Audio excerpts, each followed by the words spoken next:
இன்றைக்கி தேர்ஸ்டே, அதனால் நான் வந்து பூஜையெல்லாம் பண்ணிவிட்டு காலையிலேயே எல்லா வேலையும் பண்ணிட்டேன்.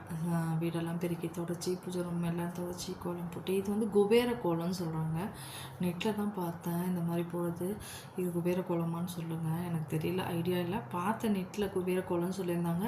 அதனால் நானும் அதை பூஜை ரூமில் போட்டேன். இன்றைக்கி வந்து என்ன பிரேக்ஃபாஸ்ட்டு பார்த்திங்கன்னா, நேத்தி செஞ்ச அந்த சுண்டல் குழம்பு அப்படியே இருந்தது.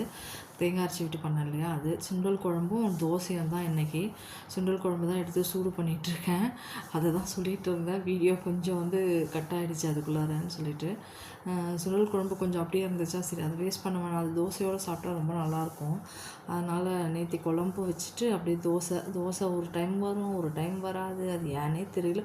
இது இந்த அடுப்போட பிரச்சனையா இல்லை தோசை கல்லோட பிரச்சனையான்னு எனக்கு இப்போ வரலும் தெரியல. இந்த அடுப்பை தப்பு. யாருமே இந்த ஹாப் அடுப்பு வாங்கிடாதீங்க. ஹப்பை தேவையில்லாத வேஸ்ட்டுங்க. அதை சர்வீஸ் பண்ணியே நம்ம காசு அழிஞ்சிரும். நெக்ஸ்ட் வந்து இட்லிக்கு தான் மாவரைக்கெலாம் சொல்லி ஊற போட்டிருக்கேன். சாமான் அப்படியே சிங்கில் இருக்குது. காலைல பிரேக்ஃபாஸ்ட் சாப்பிட்ட சாமானே இவ்வளோ இருக்குது. இன்னும் லஞ்ச் பண்ணலை, இனிமேல் தான் பண்ண